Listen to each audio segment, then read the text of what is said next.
Hi friends, మా అత్త చేతి చికెన్ దమ్ బిర్యానీ రెసిపీ కొలతలతో సహా మీ అందరితో షేర్ చేయబోతున్నాను, చూసేయండి. ఈ వీడియోలో చేసిన క్వాంటిటీ ఈజీగా ఒక 18 మెంబర్స్ వరకు బిర్యానీ తినొచ్చు.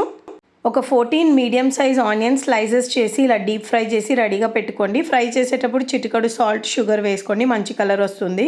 2.5 కేజీ బాస్మతి బియ్యం వాష్ చేసి అరగంట పాటు నానబెట్టుకోండి. 2.5 కేజీ చికెన్ వాష్ చేసిన తర్వాత ఒక ప్యాకెట్ ఈ చికెన్ బిర్యానీ మసాలా వేసుకోండి. దాని తర్వాత 600 గ్రాముల పెరుగు వేసుకోండి.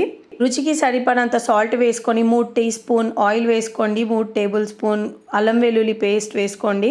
3 టేబుల్ స్పూన్ కారం పొడి, 2 టీ స్పూన్ పసుపు, 2 టేబుల్ స్పూన్ ధనియాల పొడి, ఒక 6 నుండి 7 పచ్చిమిరపకాయలు ఈ విధంగా ఇరిచేసి వేసేయండి. ఒక 7 నిమ్మకాయలు తీసుకొని 2 నిమ్మకాయల రసం ఇప్పుడు వేసేయండి. ఒక 5 రసం పిండి పక్కన పెట్టుకోండి. 1 కప్పు చాప్ చేసి పెట్టుకున్న పుదీనా, కొత్తిమీర వేసుకోండి. 2 కప్పులు ఫ్రై చేసిన ఆనియన్స్, ఫ్రెష్గా మసాలాలు ఇలా దంచి రెడీగా పెట్టుకోండి. 100 గ్రాముల కాజు, ఒక 5-6 టమాటాలు పేస్ట్ చేసి పక్కన పెట్టుకోండి. ఫ్రై చేసిన ఆనియన్ ఆయిల్ అనేది యూస్ చేయొచ్చు.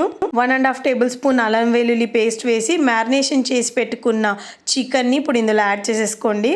ఒక 5 నిమిషాల తర్వాత ఇలా మరిగేటప్పుడు కాజు, టమాటో పేస్ట్ యాడ్ చేసేసుకుందాం. 1 టీ స్పూన్ అంత కసూరి మేతి వేసుకోండి. కారం స్పైస్ బట్టి మీరు ఎక్కువ తక్కువ చేసుకోవచ్చు. మేము యూస్ చేసిన కారం చాలా ఘాటుగా మంచి కలర్ అనేది వచ్చింది. బిర్యానీ ఆకు, షాయి జీరా, చిన్న ఇలాయచీ, పెద్ద ఇలాయచీ, లవంగాలు, దాల్చీని. అన్నం ఉడికేటప్పుడు సాల్ట్, కొంచెం నెయ్యి లేదా నూనె అనేది యాడ్ చేసుకోండి. దానివల్ల రైస్ పొడి పొడిగా ఉంటుంది. ఒక బగోనాలో 2 స్పూన్ అంత నెయ్యి వేసి సగం రైస్ వేసుకోండి. ఇందాక దంచిన గరం మసాలా కర్రీలో యాడ్ చేసుకోండి. ఇప్పుడు ఆ కర్రీ మొత్తం ఈ రైస్ మీద పెట్టేసేయండి. దాని తర్వాత మిగతా రైస్ కూడా యాడ్ చేసేసేయండి. స్పైస్ బాగా ఉందని చెప్పేసి చికెన్ బిర్యానీ మసాలా స్కిప్ చేసినాము. 5 నిమ్మకాయల రసం అనేది పిండినాం కదా, అది ఇక్కడ వేసేసుకోండి. మిగిలిన కొత్తిమీర, పుదీనా, ఫ్రై చేసుకున్న ఆనియన్స్ అంతా ఈ విధంగా వేసేసుకోండి. 3 టేబుల్ స్పూన్ అంతా మెల్ట్ చేసిన నెయ్యి పైనుండి వేసేయండి. మూత పెట్టేసి దాని మీద ఏదైనా బరువుగా పెట్టేసి లో ఫ్లేమ్లో 20 నిమిషాలు వదిలేస్తే అంతే, హైదరాబాద్ స్టైల్లో మన చికెన్ దమ్ బిర్యానీ రెడీ.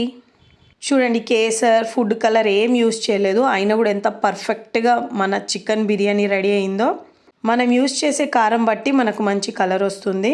మీకు ఈ వీడియో నచ్చితే లైక్ చేయండి, నా ఛానల్ని సబ్స్క్రైబ్ చేసుకోండి, మీ ఫ్యామిలీ అండ్ ఫ్రెండ్స్తో ఈ రెసిపీ షేర్ చేయండి. బాయ్.